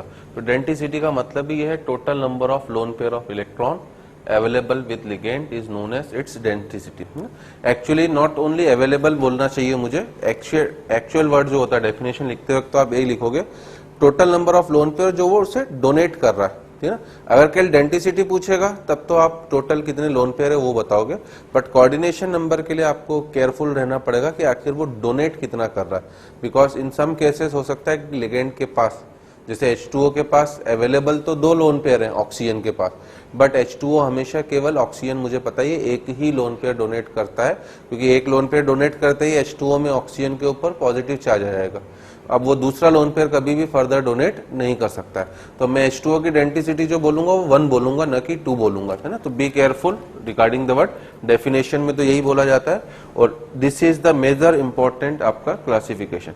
आपको चार्ज पता होना चाहिए ऑक्सीडेशन नंबर के लिए, उससे आप ऑक्सीडेशन नंबर निकालोगे, और डेंटिसिटी पता होना चाहिए आपको कोऑर्डिनेशन नंबर के लिए, इसी से आपको कोऑर्डिनेशन नंबर किसी भी कॉम्प्लेक्स की पता पड़ेगी। जो numerical, since it is a inorganic chemistry chapter, तो आपको पता है कि इनऑर्गेनिक केमिस्ट्री में न्यूमेरिकल क्वेश्चंस कम होते हैं, बट इस चैप्टर में जो न्यूमेरिकल क्वेश्चन आ सकते हैं वो कोऑर्डिनेशन नंबर बताओ इसकी, या ऑक्सीडेशन नंबर बताओ या इफेक्टिव एटॉमिक नंबर बताओ। ये 3-4 टाइप के छोटे मोटे न्यूमेरिकल क्वेश्चन बन सकते हैं। उनके लिए मुझे कोऑर्डिनेशन नंबर के लिए आइडेंटिसिटी, ऑक्सीडेशन नंबर के लिए चार्ज का पूरा आइडिया होना कंपलसरी है। तो चार्ज वालों में अभी मैंने काफी कुछ कम एग्जांपल्स कंसीडर करे हैं। अब मैं आइडेंटिसिटी में ऑलमोस्ट सभी एग्जांपल्स आपके कंसीडर कर रहा हूं। और on the basis of identicity ligands जो होते हैं वो 6 टाइप के हो सकते हैं, है ना। पहला है मोनो और यूनिडेंटेंट लिगेंड, जिसका मतलब है ligands having 1 loan pair of electron. ऐसा लिगेंड जिसके पास केवल 1 लोन पेयर होगा। एंड दिस इज योर खजाना इस चैप्टर का कि आपको पूरे ये लिगेंड्स याद होना जरूरी है। कॉमन नेम, आइसो नेम और उनके फॉर्मूले, IUPAC name and formula. Methyl isocyanide, उसका आईयूपीएसी नेम भी न्यूट्रल लिगेंड है। न्यूट्रल लिगेंड के लिए मैंने आपको एक्सेप्शन बता दिए थे, अदरवाइज उनका कॉमन नेम ही यूज होगा। तो it is also methyl isocyanide and formula will be CH3NC। तो that least you have to remember. Second, triphenyl phosphine, है ना। आप इनको याद रखने के थोड़े थोड़े तरीके कर सकते हो कि किस तरीके से बन रहे हैं। अब मुझे पता है कि फॉस्फीन क्या होता है ना। फॉस्फीन इज माय PH3, तो दिस इज माय फॉस्फीन, इसे मैं फॉस्फीन बोलता हूं। अगर मैं इसके तीनों H हटा के उसकी जगह फॉस्फोरस डाल देता हूं, सॉरी फिनाइल ग्रुप डाल देता हूं, तो it will be PPH whole thrice. और अब इस कंपाउंड का नाम ही हो जाएगा मेरा, क्योंकि 3 फिनाइल है तो I will say it try phenyl phosphine. तो अब इसलिए इसका नाम हो गया ट्राई फिनाइल फॉस्फीन, है ना। जैसे CN आपको पता है, CN क्या होता है, साइनाइड। अगर आप इसके आगे CH3 डाल दोगे तो it is methyl cyanide. NC मुझे पता है आइसोसाइनाइड, अगर मैं इसके आगे CH3 डाल देता हूं तो it will be my methyl isocyanide. तो इस तरीके से आप इनको याद रखने के तरीके अपने बना सकते हो खुद, है ना। पिरिडीन मुझे पता है, तो पिरिडीन अगेन न्यूट्रल है, तो फिर से ये न्यूट्रल की तरह ही पिरिडीन ही नाम रहेगा, C5H5N। तो ये आपका C5H5N, इसके नाइट्रोजन के पास लोन पेयर है जो अपना डोनेट करेगा। दिस इज माय पिरिडीन, है ना। नेक्स्ट इज अमोनिया, तो अमोनिया में तो नाइट्रोजन के पास लोन पेयर है, इसकी स्ट्रक्चर मुझे बताने की जरूरत नहीं है आपको। Methyl amine, it is simply MENH2, है ना। अमोनिया है, अमोनिया से आप कोई भी डेरिवेटिव बना सकते हो। देखो अमोनिया के पास लोन पेयर है, आप इसका एक H हटा के उसकी जगह G जोड़ते जाओ, सब आपके लिए लिगेंड की तरह काम करेंगे। अगर मैंने एक H हटा के उसकी जगह CH3 ग्रुप डाल दिया तो it will be my methyl amine. अगर मैंने C2H5 ग्रुप डाल दिया तो it will my ethyl amine. अगर मैंने इसकी जगह NH2 डाल दिया तो दिस इज माय हाइड्राजिन।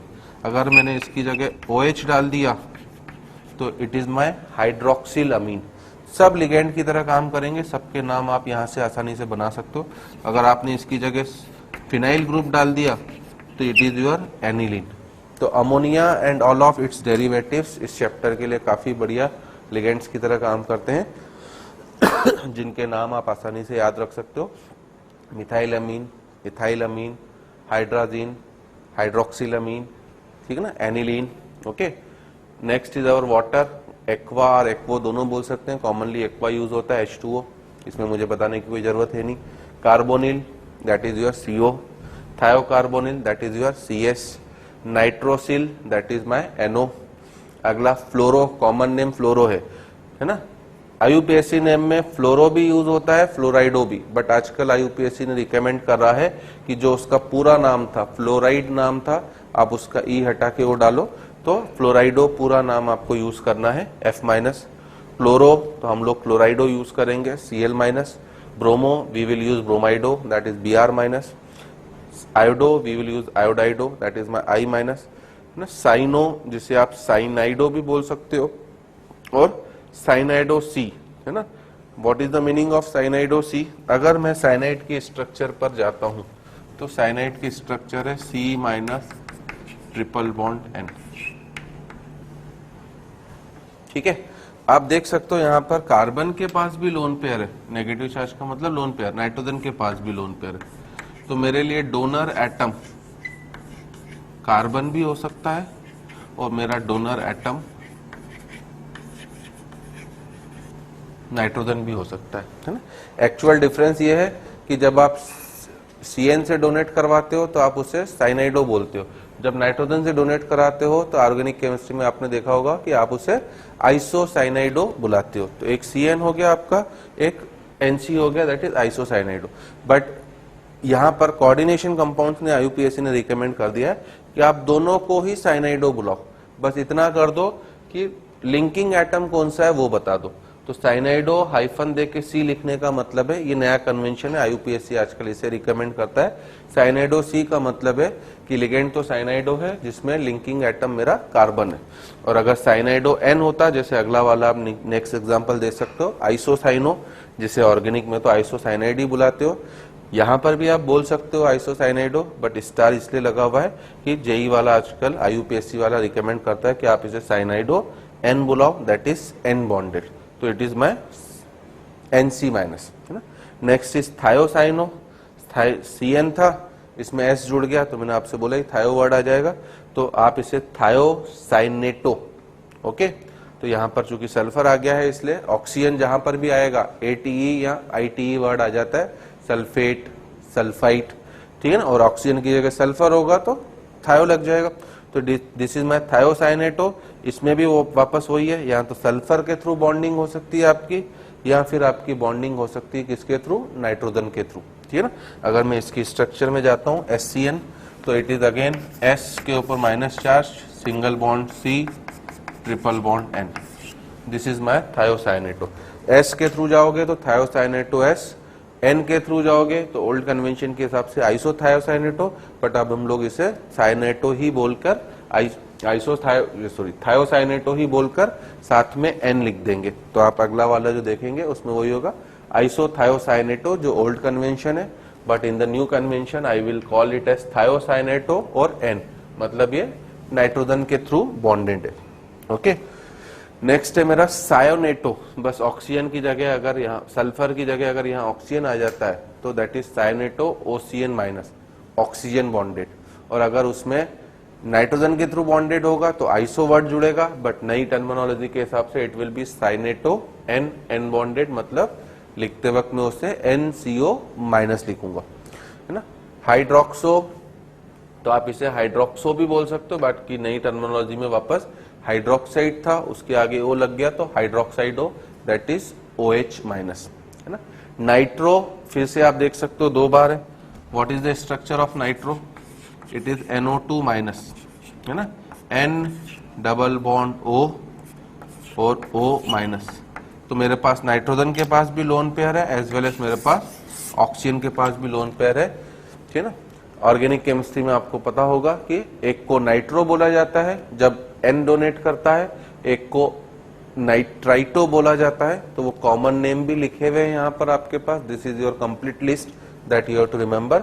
अब कोऑर्डिनेशन कंपाउंड्स में हम लोग दोनों को नाइट्राइटो ही बोलेंगे, N बॉन्डेड वाले के लिए N लिखेंगे, O बॉन्डेड वाले के लिए O लिखेंगे। नाइट्राइटो क्यों बोल रहे हैं हम लोग इसे, NO2 माइनस का एक्चुअल नाम आपको पता होगा नाइट्राइट आयन होता है, और IUPAC ने बोला कि नेगेटिवली चार्ज लिगेंड्स के लिए आपको केवल उसका E हटा के उसकी जगह O डाल देना है, इस वजह से नाइट्राइटो बोला जा रहा है। तो मुझे एक एक टर्मिनोलॉजी पता होना चाहिए। नाइट्राइटो N मतलब जो N से बॉन्डेड होगा उसे लिखूंगा अभी मैं NO2 माइनस, और नाइट्राइटो O का मतलब जो O से बॉन्डेड होगा उसे लिखने का तरीका मेरा ONO माइनस हो जाएगा। तो ये terminology you have to be clear. Nitrate सभी को पता है, उसमें है ना NO3 माइनस होता है। अब इसमें 2 चीजें नहीं हो पाएंगी, क्यों, क्योंकि NO3 माइनस जब मैं बनाऊंगा तो ये लोन पेयर ऑलरेडी नाइट्रोजन किसको डोनेट कर चुका है, ऑक्सीजन को। तो इसमें केवल अब डोनेट करने का पावर ऑक्सीजन के पास रहेगा, और ऑक्सीजन तीनों में से कोई भी हो सकता है, बिकॉज यू नो कि NO3 माइनस तो रेजोनेंस शो करता है। इस वजह से इसमें केवल एक ही नाम है नाइट्रेट, और जब हम लोग O हटा देंगे, O लगा देंगे तो नाइट्रेटो हो गया हमारा NO3 minus. Next is amide, amide ion NH2 minus होता है, तो वो कॉमन नेम एमिडो है, यहाँ पर भी एमिडो ही रहेगा। NH-2 है ना, इमिड होता है, इमाइड IMIDE, ऑर्गेनिक केमिस्ट्री में आप यूज करते हो, E हट के इमाइडो, इसका IUPAC नेम भी इमाइडो ही रहेगा। N-3 एजाइड होता है, कॉमन नेम एजाइडो, तो इधर भी आपका एजाइडो। H माइनस हाइड्राइड होता है, हाइड्राइडो। O-2 ऑक्साइड होता है, तो ऑक्साइडो। O2-2 परऑक्साइड होता है, तो परऑक्साइडो। O2- सुपर ऑक्साइड होता है, तो सुपर ऑक्साइडो। एसिटिक एसिड आप सभी को पता होगा, CH3COO-। अब आपने उसका H हटा दिया तो ये एसिटेट आयन होता है, कॉमन नेम। अब हम लोग यहाँ पर इसे एसिटेटो बोलेंगे। SO4-2 सभी को पता है हमारा सल्फेट होता है, यहाँ पर मैं इसे सल्फेटो बोलूंगा। ओके, तो इन दिस वे थायोसल्फेटो। थायोसल्फेट कैसे बनता है, क्योंकि मुझे नोमेनक्लेचर भी पता होना चाहिए। सल्फेट की स्ट्रक्चर सभी को पता है, जहां पर भी ऑक्सीजन हटकर सल्फर आ जाएगा थायो वर्ड लग जाएगा। S double bond O double bond O, O minus and O minus, ये मेरा सल्फेट होता है। अब अगर मैंने इसका एक ऑक्सीजन हटा के सल्फर डाल दिया तो आप देख सकते हो आपके कंपाउंड का फॉर्मूला क्या बन जाएगा, H2O3-2। इस वजह से इस कंपाउंड का नाम क्या हो गया हमारा, थायोसल्फेटो, H2O3-2। ओके, तो याद रखने की मैं टेक्निक भी बताते चल रहा हूं आपको। सल्फाइड तो सल्फाइटो हो गया, है ना। HSO3- हाइड्रोजन सल्फाइड, तो हाइड्रोजन सल्फाइटो हो गया। इसे बाई सल्फाइड भी बोला जाता है, तो आप बाई सल्फाइटो भी लिख सकते हो। S-2 सल्फाइड होता है, तो मैं इसे सल्फाइडो भी लिख सकता हूं, और चूंकि S मतलब थायो होता है तो आई कैन ऑल्सो यूज थायो। HS- है ना, अगेन यू कैन सी इसके लिए स्पेशल नाम यूज हो रहा है। वैसे तो ये हाइड्रोजन सल्फाइड है या बाई सल्फाइड, तो आप इसे हाइड्रोजन सल्फाइडो भी बोल सकते हो, बट कॉमनली इसे मरकैप्टो ज्यादा बोला जाता है, तो इसे इसके बारे में आइडिया रखिएगा, है ना। NOS- थायोनाइट्राइटो, है ना। NO2- अभी जो मैंने आपको बताया था, तो NO2- में दूसरा भी ऑक्सीजन था, इसलिए O2 हो गया। अब एक O हटा के उसकी जगह मैंने S डाल दिया तो मेरा थायोनाइट्राइटो हो गया, इसलिए NOS-, है ना। NO+ नाइट्रोसिलियम, NO2+ nitronium. तो स्टार वाला आपका लिखा हुआ साफ साफ कि the 2004 IUPAC draft recommends that anionic ligands will and with IDO। Normally आप बुक्स में देखोगे तो F- को फ्लोरो भी लिखा हुआ मिल सकता है, ठीक है ना। अब अभी तक ये हर टीचर, हर स्टूडेंट, हर बुक फॉलो नहीं कर रही है, तो फ्लोरो को भी करेक्ट माना जाता है, बट 2004 के रिकमेंडेशन के अनुसार फ्लोरो की जगह आप उससे हमेशा क्या मेंशन करा करिए, फ्लोराइडो मेंशन करा करिए। Okay, so this is our first type of ligand, monodentate ligand, जो हमारे लिए मोस्ट इंपॉर्टेंट है, क्योंकि आप पूरे चैप्टर में देखोगे तो लगभग 80% केसेस में आपको मोनोडेंटेंट लिगेंड मिलेंगे, कुछ कुछ केसेस में बाइडेंटेंट, और EDTA हेक्साडेंटेंट लिगेंड काफी कम केसेस में आता है। तो अब हम लोग आ रहे हैं बाइडेंटेंट लिगेंड। बाइडेंटेंट लिगेंड का मतलब ही होता है ऐसा लिगेंड जो दो लोन पेयर ऑफ इलेक्ट्रॉन को डोनेट करता है। The ligand which have two donor atoms and have the ability to link with central metal ion at two position are called bidentate ligand, है ना। इन सब की स्ट्रक्चर बनी हुई है, बट स्टिल में बना के बताऊंगा। जैसे पहला है इथाइलिन डाइअमीन, है ना। अब इसको बनाने का तरीका भी बता रहा हूं आपको। CH2 डबल बॉन्ड CH2, है ना, ये कंपाउंड हमारा इथाइलिन कहलाता है। ऑर्गेनिक केमिस्ट्री में आप इसे पढ़ते हो, तो दिस इज योर इथाइलिन, ठीक है। अब अगर आप इसका डबल बॉन्ड एक हटाकर, एक बीच का डबल बॉन्ड हटाते हो तो दोनों कार्बन की एक एक वैलेंसी फ्री हो गई, ठीक है ना। और अगर आप इसको हटा के दोनों तरफ NH2 डाल देते हो तो ये आपका इथाइलिन डाई अमीन हो जाता है, जिसे एब्रीविएटेड फॉर्म में EN लिखा जाता है, जो अभी आपने देखा था तो आया भी था। तो EN अब हमारे लिए काफी ज्यादा यूज होगा, दैट इज इथाइलिन डाइअमीन। ये हमारा मोस्ट इंपॉर्टेंट है, जो आपको ध्यान रखना है, पहला, है ना। Second is oxalato. आप सभी को ऑक्सिलिक एसिड पता होगा, C double bond O OH और C double bond O OH। अगर मैं इसका, है ना, HH हटा देता हूं तो O के ऊपर नेगेटिव चार्ज आ जाएगा। तो this is my second which is known as oxalato OX, है ना। तो आप डेफिनेशन में देख सकते हो, डेफिनेशन दी गई है, ligands which have two donor atom, इसके पास दो डोनर एटम है, ऑक्सीजन ऑक्सीजन, ठीक है ना, and have the ability to link with central metal atom at 2 position, 2 position पर ये सेंट्रल मेटल एटम से अगर मैं M ले आता हूं यहां पर, तो ये वाला ऑक्सीजन भी इसे देगा अपना लोन पेयर, ये वाला ऑक्सीजन भी अपना इसे लोन पेयर देगा। आप देख सकते हो यहाँ पर हमेशा बाइडेंटेंट लिगेंड के केस में एक रिंग बनेगी, इसलिए इन लिगेंड्स को चिलेट लिगेंड्स, जो मैं आगे फिर से इंट्रोड्यूस करूंगा, 1 2 3 4 5, एक 5 मेंबर्ड क्या बन चुकी है आपकी रिंग, है ना। अगर आप ऊपर वाले कॉम्प्लेक्स में देखना चाहते हो इथाइलिन डाइअमीन, इसमें भी सेम यही होगा आपका कि अगर मेटल यहाँ पर आ गई तो ये NH2 भी अपना लोन पेयर इसे डोनेट करेगा, ये नाइट्रोजन भी लोन पेयर डोनेट करेगा। तो अगेन यू कैन सी कि एक 5 मेंबर्ड क्या बनेगी, मेरी रिंग बनेगी। हर बाइडेंटेंट लिगेंड के केस में एक 5 मेंबर्ड या 6 मेंबर्ड रिंग का फॉर्मेशन होता है, इसलिए इनको चिलेट लिगेंड्स भी, जो बोर्ड में काफी ज्यादा पूछे भी जाते हैं, तो अभी बाइडेंटेंट लिगेंड्स या कोई भी पॉलीडेंटेंट लिगेंड हमेशा चिलेट लिगेंड की तरह काम कर सकता है ना। अगर अगले लिगेंड्स के ऊपर मैं आता हूं, 1 10 है ना, मोस्ट कॉमनली आपके ये दो सबसे ज्यादा यूज होंगे, इथाइलिन डाइअमीन एंड ऑक्जेलेटो। इसका फॉर्मूला है ना, सिंप्लीफाइड वर्जन में ध्यान रखना, ऑक्जेलेटो को हमेशा आपको C2O4 लिखा हुआ मिलेगा, ठीक है। और इस वजह से मैं आपसे कह रहा हूं कि अगर मैं आपको कॉम्प्लेक्स देता हूं Na3Cr C2O4 होल थ्राइस, अगर मैं ये कॉम्प्लेक्स देके आपसे पूछता हूं कि what is the coordination number of chromium in this complex, तो बी केयरफुल, मैंने आपसे अभी बोला कि कोऑर्डिनेशन नंबर के लिए आपको डेंटिसिटी पता होना जरूरी है। C2O4 जो है यहाँ पर वो बाइडेंटेंट लिगेंड है, तो अगर इसकी नंबर 3 है परंतु एक C2O4 2 लोन पेयर दे रहा है, इसलिए टोटल लोन पेयर जो डोनेट हुए 6 है, इसलिए इस कॉम्प्लेक्स में क्रोमियम की कोऑर्डिनेशन नंबर 6 कहलाएगी। और दूसरी चीज मैंने बोली थी ऑक्सीडेशन नंबर, ठीक है ना। तो आपको चार्ज, ऑक्सीडेशन नंबर के लिए लिगेंड का चार्ज पता होना चाहिए। रूल्स वही हैं जो नॉर्मल हम लोग लगाते हैं, 3 सोडियम तो 3 × +1, क्योंकि सोडियम की ऑक्सीडेशन नंबर हमेशा +1 होती है। क्रोमियम की ऑक्सीडेशन नंबर अननोन है तो आप उसे x मान लो, प्लस ऑक्सीलेटो 3 है इसलिए 3, चार्ज जब पता होना आपके लिए कंपलसरी है, तो 3 × कितना आपका -2 = 0। तो इस वजह से लिगेंड्स का यूज इस पूरे चैप्टर में सबसे ज्यादा है। जब आप IUPAC नॉमेनक्लेचर करोगे उसमें भी आपको ऑक्सीडेशन नंबर ब्रैकेट में लिखना पड़ती है, उसके लिए भी आपको लिगेंड का चार्ज पता होना जरूरी है। जब आप इफेक्टिव एटॉमिक नंबर निकालोगे तो भी आपको लिगेंड का आपको चार्ज पता होना चाहिए, क्योंकि इफेक्टिव एटॉमिक नंबर में भी ऑक्सीडेशन नंबर की जरूरत पड़ती है। तो ऑन दैट बेसिस आप देख सकते हो यहाँ पर कि हमारा जो ऑक्सीडेशन नंबर हो गई +3।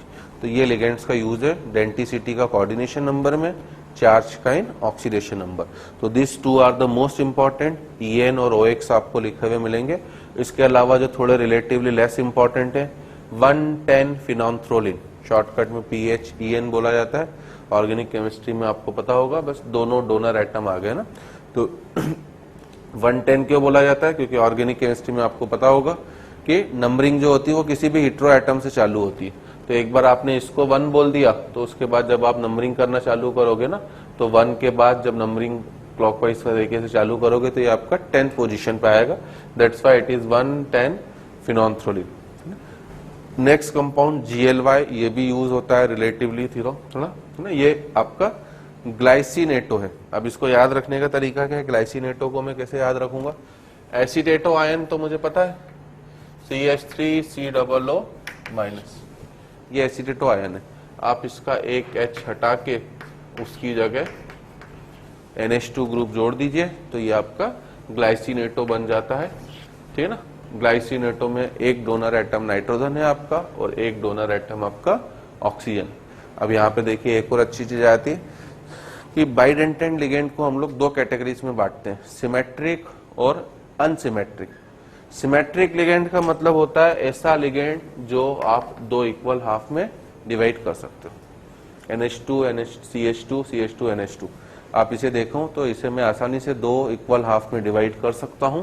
दोनों पार्ट एक दूसरे की मिरर इमेज है और दोनों में डोनर एटम क्या है आपका, सेम है। Okay, oxalato it is also symmetric, क्योंकि इससे मैं 2 इक्वल हाफ में डिवाइड कर रहा हूं और दोनों डोनर एटम क्या है मेरे लिए, सेम है। बट ग्लाइसिनेटो जो है वो अनसिमेट्रिक है ना। फिनोल्फ्थोलिन की बात करूं, इट इज ऑल्सो सिमेट्रिक, क्योंकि मैं इसे 2 इक्वल हाफ में इस प्लेन के अराउंड क्या कर सकता हूं, डिवाइड कर सकता हूं। बट ग्लाइसिनेटो 2 इक्वल हाफ में कभी भी डिवाइड नहीं हो सकता है, तो इट इज माय अनसिमेट्रिक। तो मुझे आगे इनकी भी जरूरत पड़ेगी आइसोमेरिज्म वगैरह में, है ना। 2,2- डाइपिरिडिल, है ना। इसको नंबर 1 अगर देता हूं तो ये सेकंड पोजीशन पर, ये नंबर 1 तो ये सेकंड पोजीशन पर, इसलिए हमने 2,2- बोला है, डाइपिरिडिल। ओके, शॉर्टकट में इसे DIPY बोला जाता है, न्यूट्रल है। इट इज ऑल्सो सिमेट्रिक, क्योंकि अगर आप बीच से कट करोगे तो ये 2 इक्वल हाफ में आपका डिवाइड हो जाएगा। ठीक है, so this is the fifth 2,2- dipyridyl, it is also symmetric. Next जो कुछ इंपॉर्टेंट है, कार्बोनेट CO3-2, है ना। बट ये नॉर्मली मोनोडेंटेड लिगेंड की तरह काम करता है, क्यों, है ना, इसके ऊपर मैं नेक्स्ट क्लास में आऊंगा, या अभी थोड़ी देर में हम लोग आते हैं। DMG, it is again very very much important, ये स्पेशली केवल निकिल के टेस्ट में यूज होता है। NiDMG होल्ड वाइज अभी हमने एक कंपाउंड देखा था, तो इसे आपको याद रखना बिल्कुल कंपलसरी है। डाई मिथाइल ग्लाइऑक्सिम, इसे DMG बोला जाता है। और जब आप इसका नाम लिखोगे, चूंकि O- है, तो हम लोग कंप्लीट नेम में इसको डाई मिथाइल ग्लाइऑक्सीमेटो बोलेंगे, है ना। ये तो न्यूट्रल का नाम है, जब आप O- ले रहे हो तो इट इज डाई मिथाइल ग्लाइऑक्सीमेटो। ये एक काफी इंपॉर्टेंट है आपका, इसको याद रखना भी आपके लिए स्पेशली केवल निकिल के टेस्ट में ये यूज होगा। And next one is also very important, acetyl acetonato, है ना। CH3 C double bond O, single bond CH, double bond C, it should be single bond O-, है ना, डबल बॉन्ड बाय मिस्टेक है, single bond CH3। तो this is my acetyl acetonato, this is shortcut में ACAC। तो specially यहाँ पर आपको EN को ध्यान रखना कंपलसरी है, ऑक्सिलेटो OX को ध्यान रखना कंपलसरी है, ठीक है ना। इसके अलावा जो फर्स्ट वन था मेरा, EN याद रखना कंपलसरी है, सबसे ज्यादा यूज होगा। OX ये सबसे ज्यादा यूज होगा। ग्लाइसिनेटो यूज होगा 3 नंबर पर, ये दोनों कम यूज होते हैं आपके, ठीक है। DMG केवल निकिल के केस में यूज होगा। ACAC भी रेयरली यूज होता है। तो 3 मोस्ट इंपॉर्टेंट है, EN, OX और GLY, ये निकिल के लिए, और ये आपका नॉर्मल। और अब हमारी जो अभी चीज मैंने आपको बताई थी, the bidentate ligand in which the coordinating groups are same are called symmetric bidentate ligand, जिसमें दोनों एटम भी सेम हो, जो एक तरह से एक दूसरे की मिरर इमेज हो, है ना। इथाइलिन डाइअमीन, ऑक्सलेट, 1,10 फिनोल्फ्थोलिन, ये सब हमारे सिमेट्रिक बाइडेंटेंट लिगेंड कहलाते हैं। And the bidentate ligands which have 2 different coordinating groups are termed unsymmetrical bidentate groups. बाकी सब जो भी बचे हैं आपके वो अनसिमेट्रिक है, ठीक है ना। अब ऐसे ही बस मोस्ट इंपॉर्टेंट हमारे लिए मोनो और बाई होते हैं, but I am giving you one example of each. जैसे tridentate ligand, ligand having 3 donor atoms are called tridentate ligand, है ना। अगर बाय मिस्टेक एग्जाम में आपसे पूछ लेता है, तो मैं कम से कम एक लिगेंड बनाने का तरीका सभी को बता दे रहा हूं, जिससे आप हर तरह का एक लिगेंड बना सकते हो। जैसे ये जो लिगेंड था मेरा, इट वॉज EN, इथाइलिन डाइअमीन, है ना। ये इथाइलिन था और 2 अमीन थे। अब आप क्या करो, इसका एक H हटा के इसी ग्रुप को वापस रिपीट कर दो, CH2 CH2 NH2, जो आपका पहला कंपाउंड है ना, CH2 CH2 CH2 CH2 NH NH2 NH2, ठीक है ना। अब हर लिगेंड, ये आप देख सकते हो कि इसके पास आपके पास 3 लोन पेयर है, 1 2 एंड 3। इस वजह से हम लोग इसे ट्राइडेंटेंट लिगेंड बोलेंगे। इसके पास 3 लोन पेयर हैं, ओके। और नाम लिखना होगा, तो चूंकि ये मेरा इथाइलिन डाइअमीन था, अब मेरे पास इथाइलिन कितनी बार आ गया, 2 बार, तो I will say it as diethylene. और एमीन मेरे पास 3 बार आ गया, तो आई विल से इट ट्राइअमीन, ठीक है ना। तो इसलिए आपका डाई इथाइलिन ट्राइअमीन, शॉर्टकट में इसे DIEN बोलोगे।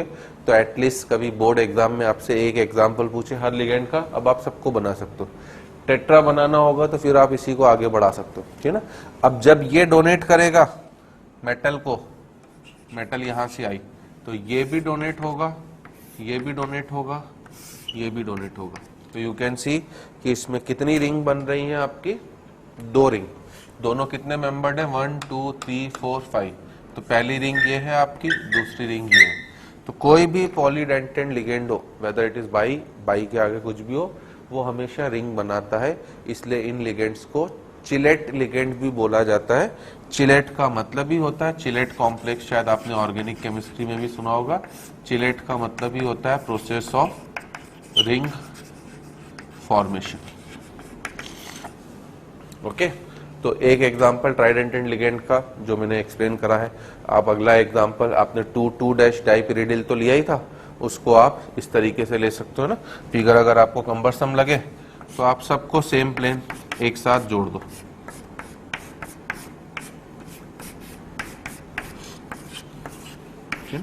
तो इसमें अगर आपको टिपिकल लग रहा हो, ये भी एक अच्छा एग्जांपल है कि जैसे आपने 2 के लिए 2 रिंग को जोड़ा था, 3 के लिए 3 रिंग को जोड़िए। अगर आप 4 टेट्राडेंटेट बनाना चाहते हो तो 4 को जोड़ दो। इसमें भी अब आप देख सकते हो कि अगर मैं इसी मेटल को अभी डोनेट करूं तो ये भी रिंग बनाता जाएगा, है ना। 1 2 3 4 5 5 मेंबर रिंग यहां से बनेगी। सिमिलरली 5 मेंबर रिंग मेरी यहां से भी बनेगी, ठीक है ना। अब अगर मैं टेट्राडेंटेट लिगेंड पे आता हूं तो ऐसा लिगेंड जिसके पास 4 डोनर एटम्स होते हैं। एक एग्जाम्पल यही रहा आपका, इसका आप H हटा के CH2 CH2 NH2 जोड़ दो, जो इसमें हुआ है। 1 CH2 CH2 group, second CH2 CH2 group, third CH2 CH2 group. तो that's why it is tri ethylene, और अमीन वाले पार्ट 4 हो गए हैं, टेट्रा अमीन। तो इसलिए हम लोग ट्राई EN बोलेंगे इसे। ये टेट्राडेंटेट लिगेंड है, यहाँ पर बीच में आपकी मेटल आएगी। तो अब आप देख सकते हो कि यहाँ पर आपकी जो रिंग्स बन रही हैं वो इस तरीके से, ये भी रिंग का फॉर्मेशन करेगा, ये भी क्या करेगा, आपका रिंग का फॉर्मेशन कर देगा, ठीक है ना। अगला वाला भी याद रखने का तरीका मैं आपको बताऊं। मुझे नाइट्रो ग्रुप पता ही है, what is my nitro group, NO2-, ठीक है ना। अब इस नाइट्रो ग्रुप में आप सब जगह 3 बॉन्ड ऑक्सीजन से बने हुए नाइट्रोजन के, आप एसीटेटो ग्रुप ले आओ। तो नाइट्रोजन के जो 3 बॉन्ड है, तीनों जगह में एसीटेटो, है ना। एसीटेटो CH3COO- होता है। एक H की जगह, अब कार्बन के एक H की जगह बॉन्ड नाइट्रोजन से बन गया, और नाइट्रोजन के पास एक लोन पेयर बाकी है। तो यू कैन सी एक लोन पेयर ये, 3 लोन पेयर ये, टोटल आपके 4 लोन पेयर हो गए। इसलिए इसकी डेंसिटी भी कितनी हो गई, 4। और कंपाउंड का नाम, वैसे नाम नाइट्राइटो था, अब एसीटेट भी जुड़ गया है, तो my complete name will be nitrito acetato, है ना। इसमें अभी नॉर्मल नेम लिखा हुआ है, बट मैं नॉमेनक्लेचर के हिसाब से भी बताते चल रहा हूं कि जब आप इसका नाम लिखोगे IUPAC नॉमेनक्लेचर में, तो आपको E हटा के O लगाना पड़ेगा, है ना। In the similar way you can form the pentadentate ligand. They have 5 donor atom, तो 5 डोनर एटम आपने बना दिए हैं। इसका जो सबसे इंपॉर्टेंट एग्जाम्पल होता है, एक तो आप इथाइलिन डाइअमीन में ही आगे फर्दर कंटिन्यू करके उसमें 5 ग्रुप डाल सकते हो। तो एटलीस्ट कम से कम एक एग्जाम्पल पता हो मुझे। और जो ज्यादा बढ़िया एग्जाम्पल होता है वो है CH2 CH2 NH2H2, जो था मेरा 4, यहाँ पर मेरे पास H थे। अब इसकी जगह जो होता है, आप 3 जगह CH2COO- डाल दो,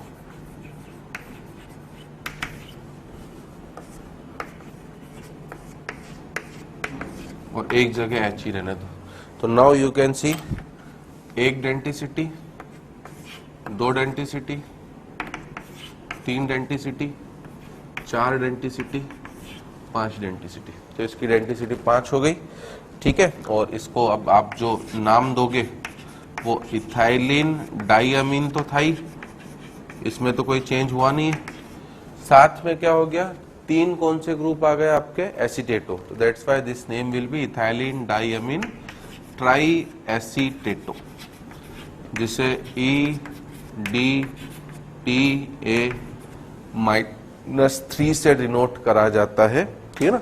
तो ये ethylene diamine try acetate ion है। बाकी नॉमेनक्लेचर के लिए एसीटेटो रखना पड़ेगा, तो मैं पूरा नाम दे रहा हूँ। इट इज माय पेंटाडेंटेट लिगेंड, जो इंपॉर्टेंट है। और जेई में 2010 में हेक्साडेंटेट लिगेंड पूछा गया था, ठीक है ना। तो हेक्साडेंटेट लिगेंड इसी का बस नेक्स्ट वर्जन है। I am changing over here कि अगर आप इसी में CH2COO- कर देते हो तो ये ट्राई एसीटेटो की जगह सिंपली बस क्या हो जाएगा मेरा, टेट्रा एसीटेटो, जिसके ऊपर चार्ज हो जाएगा आपका -4। तो इट इज मोस्ट इंपॉर्टेंट, है ना। हमारे लिए जो सबसे ज्यादा इंपॉर्टेंट इस चैप्टर में जरूरत पड़नी है वो मोनोडेंटेंट की, बाइडेंटेंट की। बाइडेंटेंट में भी मैंने बता दिया EN, OX, GLY, DMG, इनकी ज्यादा जरूरत पड़ेगी। उसके अलावा हेक्साडेंटेंट लिगेंड, ये JEE 2010 में ऑब्जेक्टिव प्रॉब्लम में पूछा भी गया था। बस उसने इतना चेंज कर दिया था कि उसने पूछा था कि ethylene diamine tetra acetic acid का फॉर्मूला क्या होगा। उसने एसीटेटो नहीं बोला था, एसिटिक एसिड बोल दिया था। तो चारों तरफ आपका HH जोड़ दोगे तो that will be the formula of ethylene diamine tetra acetic acid. Okay, so today I am stopping over here. I am requesting you कि at least you should remember all this ligand. In the next class I will use these ligands and we will go for the effective atomic number, oxidation number, nomenclature, etc.